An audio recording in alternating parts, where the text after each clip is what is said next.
Thank you, Deputy Chairman, sir. Sir, the Footwear Design and Development Institutes were set up as far back as 1986 by the Rajiv Gandhi government.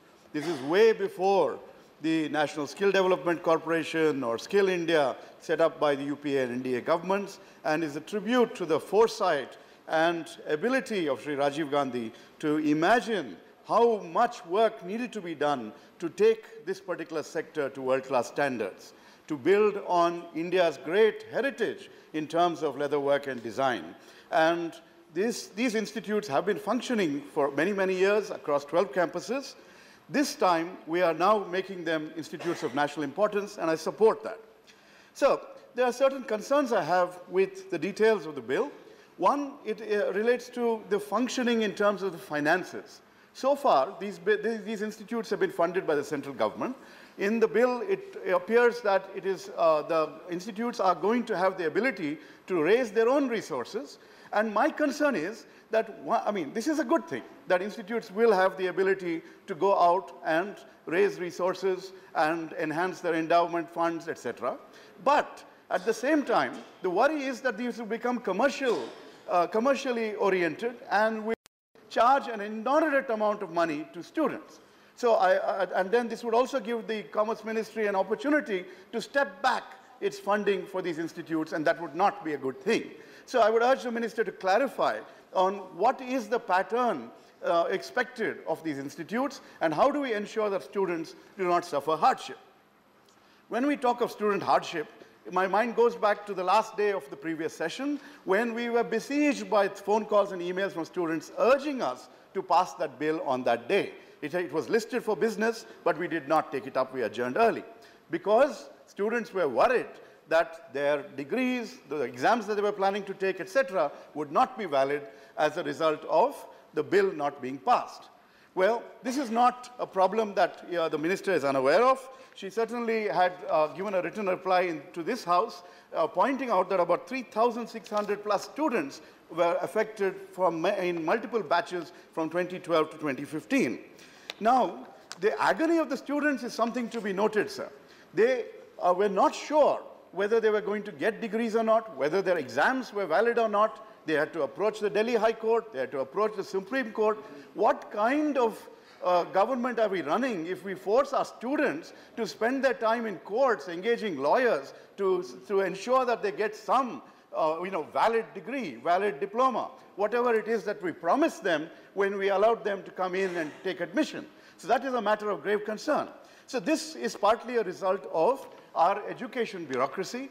The students, see, across institutes, there is a demand, and there's been a long-standing demand for getting degree status. I used to teach at the Indian Institute of Management, Bangalore, and only now when we pass the IIM's bill, will they also be allowed to grant degrees. Until now, they only issue postgraduate diplomas. These diplomas were sufficient because the market accepted them. And even in the case of FDDI, I'm sure that as their website claims that they have 100% placement, the market is certainly accepting the diploma.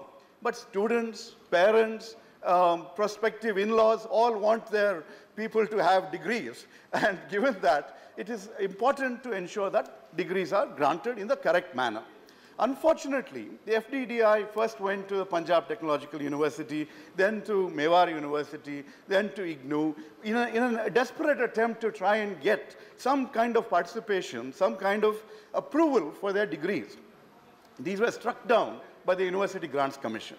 So what I urge the Minister to do is to talk to the HRD Ministry, the UGC, etc., and find a solution to ensure that this chaos that has been visited on the students with regard to their diplomas and degrees does not continue to worsen, and this issue continues to remain in the courts. I support Vijay Sai Reddy's point that those people who have previously been given, who have graduated from these institutes, that their diplomas be recognized and officially as degrees after the passage of this particular law with retrospective effect.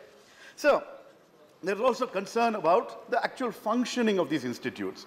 One, I am not sure where the faculty all come from, what kind of background input is put into the generation of top quality faculty to ensure high quality training for these students in this very, very important, very focused market focused discipline.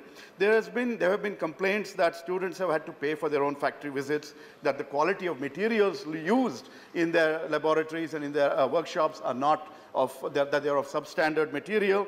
So there are all these concerns that have been raised. So while normally I would not be a person who would ever urge the ministry to get mixed up with the autonomy of the institutes, I strongly support autonomy of educational institutions.